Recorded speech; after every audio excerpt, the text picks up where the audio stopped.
Hello friend, and welcome back to another video. I hope that this will be a relaxing video for you as I get some things done around the house that I need to do today.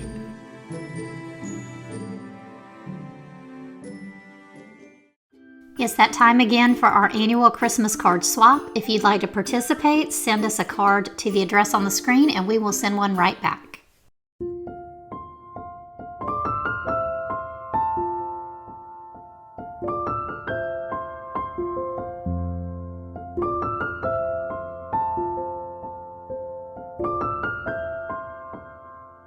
Now that I have the bedroom straightened up, I'm going to go spend most of my day in the kitchen. This is actually the day before Thanksgiving, and I'm getting a lot of my cooking done in advance so that I don't have as much to do on Thanksgiving Day. That's what I typically do for both Thanksgiving and Christmas. And even though Thanksgiving is past, I will share these recipes below in case that's something that you could use for a family gathering this holiday season or even for Christmas dinner.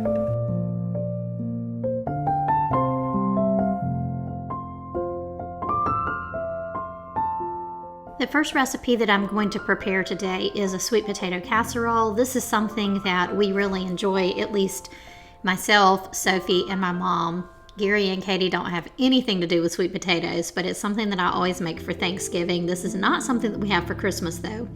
So I'm going to go ahead and wash and peel these sweet potatoes, and I'll chop them up and go ahead and cook them so that I can mash them up and add the other ingredients.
Once I mash the sweet potatoes, I'm going to add in the butter, the cinnamon, nutmeg, vanilla, and light brown sugar.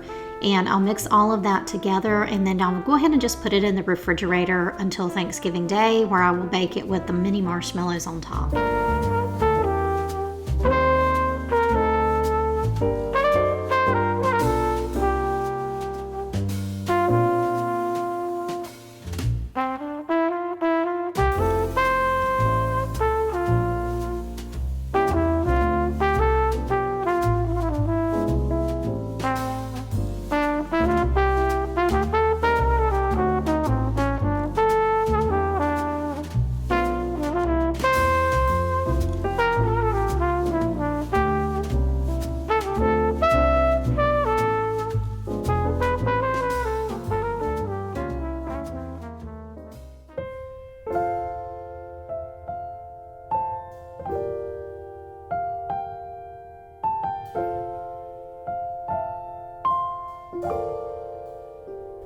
Now I'm moving on to the mac and cheese, which I think my kids would say is the star of the show. I have two recipes that I use. Both are Paula Deen recipes. This one is a crock pot mac and cheese, and I like to use it when I need my oven free for other things, so it works out great for things like Thanksgiving, or if you wanted to bring it somewhere. I'll link this recipe as well as the other recipe that I use, which is just baked in a casserole dish in the oven. I'll link both of those below. They're both really, really good. They're made totally differently, but they're both really good. So I'm getting all of the ingredients mixed together in a bowl. Sophie wanted to come help me, so she's in the kitchen with me now. And then I'll go ahead and put the elbow noodles on the stove to get those boiled and ready to go.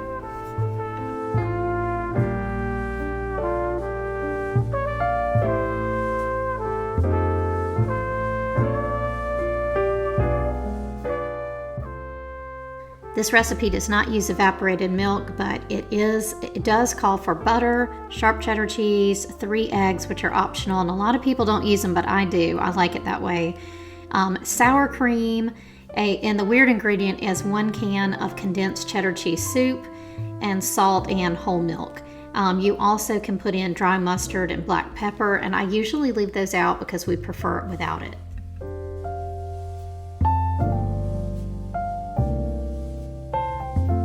Once you have the ingredients mixed and your noodles are done, I usually find a way to cool the noodles down, such as putting the cold butter in there and letting it melt, or putting the cold cheese in there or something like that before I pour the egg mixture over it, just because you don't want to end up with scrambled eggs. I think that's why a lot of people avoid using the eggs, but as long as you make sure that you cool down your noodles, you should be fine. At this point, what I do is cover it and I put it outside in my garage refrigerator, and then I cook it the next day using my crock pot. Next up is a strawberry cream cheese pound cake. This is one of Gary's favorites, and I frequently make it around the holidays. And sometimes I'll even do it in the spring or something like that, just because Gary requests it. But it is very simple to do, but it does take a while to make. This is a Southern Living recipe that I'll make sure that I link down below.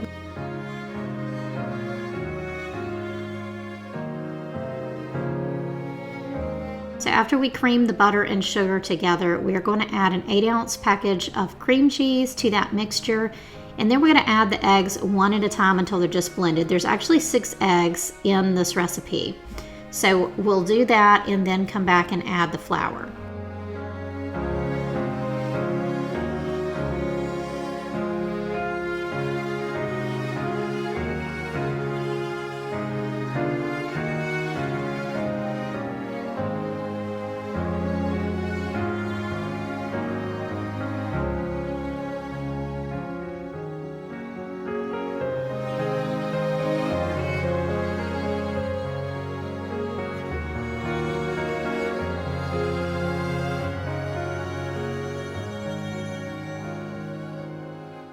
Friends, we'd love to pray for you. If we can pray for you, let us know in the comments below.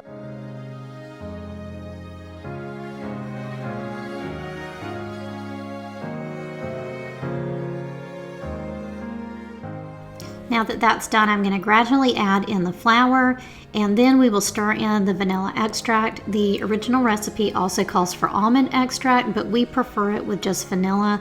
So I just use the same measurements that it called for almond, and I just do that for vanilla as well, so that I have like kind of twice the amount of vanilla that would be in there. And that's how we prefer it, but you can also just make it with almond, and a lot of people like it that way as well.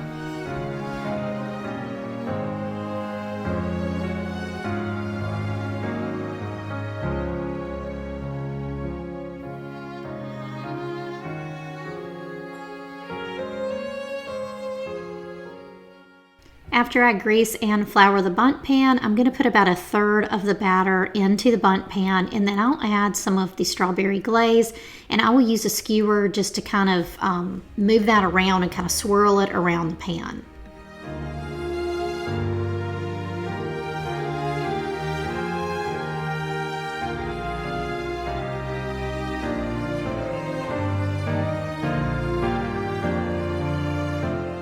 I'll repeat this process one more time, and then I'll top it with the remaining 1/3 of the batter.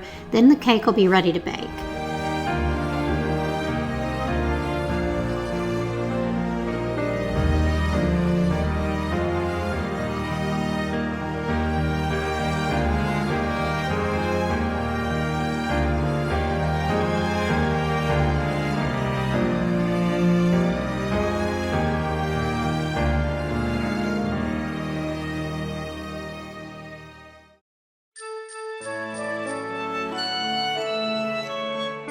Now I'm moving on to a really easy peanut butter pie. Sophie's back in here helping me again add stuff to the mixer bowl, but all we need for this recipe is 8 ounces of softened cream cheese, a cup of peanut butter, 3/4 of a cup of powdered sugar, and an 8-ounce container of Cool Whip. You're just going to mix all of that together for your filling, and I'm taking a shortcut by using a store-bought Oreo pie crust. We'll put everything into the pie crust, and then you just add some sort of topping. What I usually like to do is just cut up some like Reese's peanut butter cups, but you could really use anything you want to. And then you're just going to want to either freeze the pie if you're not going to use it soon, or at least put it in your refrigerator for like 5 hours. And that's it. So it's comes together very, very quickly.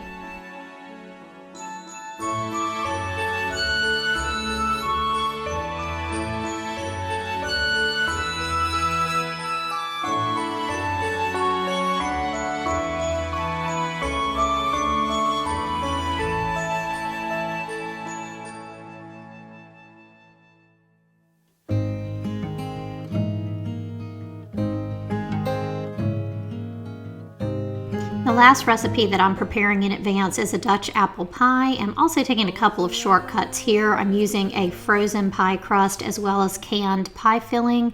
So what I'm doing is getting the crumble for the top mixed up in my mixer. So that is softened butter, flour, brown sugar, salt, and cinnamon. So I'm going to mix that up. At this point, I'm also pre-baking the pie crust after I let it thaw for a while, and basically I just followed the package instructions for the pie crust. Once that's done, I'll go ahead and put the pie filling in the pie crust, and then I will top it with the crumble. And at that point, I'll just wrap it up and bake it the next day. That's how I've had the best results with making pies in advance, is just do the final bake the day of. And so that's what I did, and it turned out really well. Long ago, of carol song of gifts we know. Oh, the light like snow whispers softly on the wind as memories come flowing in.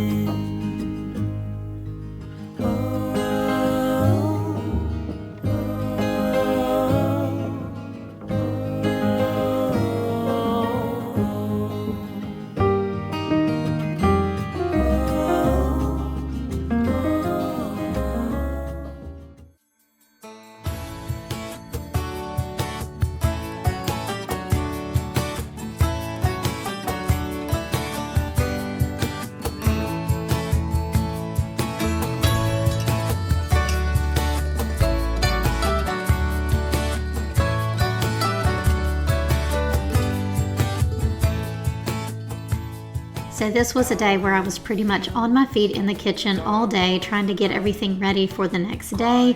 But what you didn't see behind the scenes was that Gary and Katie were both kind of coming in and out and taking care of things just so that I would have measuring cups or measuring spoons or whatever that I needed, and also keeping the dishes going and just making it a little bit easier for me to do what I was doing, because as you may not know, it takes a lot more time to do anything when you're trying to film it. So they were a big help that day. And you saw Sophie in front of the camera, but they weren't necessarily in front of the camera doing the things that they were doing to help out. And then later on this day, we went to Subway and picked up sandwiches for dinner. So all the cooking was done. So I'm going to go ahead and get the last of these dishes handled. And that is going to be it for this video. I hope you all had a wonderful Thanksgiving, and I hope you're having a lovely Christmas season now. Thanks for being here today, friend. We'll see you next time. Bye.